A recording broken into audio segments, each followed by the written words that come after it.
Menjelang Belanjawan 2021 Jumaat ini, kebanyakan pakar dan pemain industri cerminkan harapan rakyat dalam isu seperti moratorium dan pengeluaran KWSP di tengah ekonomi yang terkesan akibat COVID-19. Kita saksikan pandangan mereka.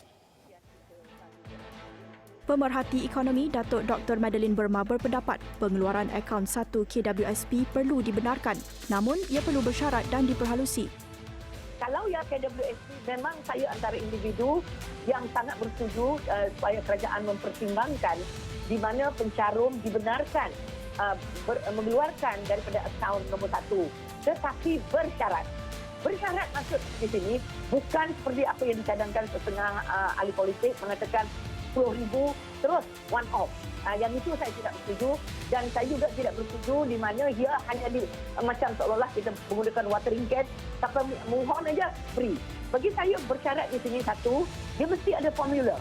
Dalam keadaan semasa, ramai yang kita dengar pencarum kata, sebab ramai mengeluh dia kata, kita nampak duit tu ada di situ untuk tujuan kita, untuk kemudahan kita dalam keadaan kita terdesak. Dan keadaan kita terdesak ialah sekarang. Kenapa mesti saya tunggu 20 tahun lagi yang saya tak pasti bahawa keadaan terdesak itu muncul lagi. Tapi buat semasa ini, saya memerlukan RM3,000, dia kata. So, apalah salah saya mengeluarkan daripada akaun nombor 1. Jadi bagi saya, KWSP patutnya memperhalusi syarat membenarkan pencarum. Tetapi bukan blanket.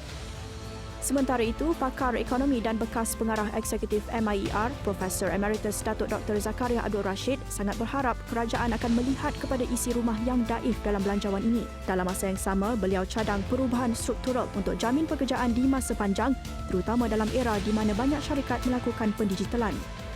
Pengangguran yang disebabkan COVID ini berbentuk cyclical. Bermakna dia jangka pendek. Insya-Allah tahun 2021 2022 kalau dibenarkan Allah maka kita selesai. Tetapi soal digital economy ini adalah soal structure, iaitu soal jangka panjang yang kita perlu sangat-sangat perlu untuk memperbaiki struktur ekonomi kita dan struktur perburuhan kita. Dalam masa yang sama, Ketua Pegawai Eksekutif Akademi Usahawan Mikro, Azhari Wahid menyifatkan moratorium untuk perniagaan penting untuk kelangsungan operasi.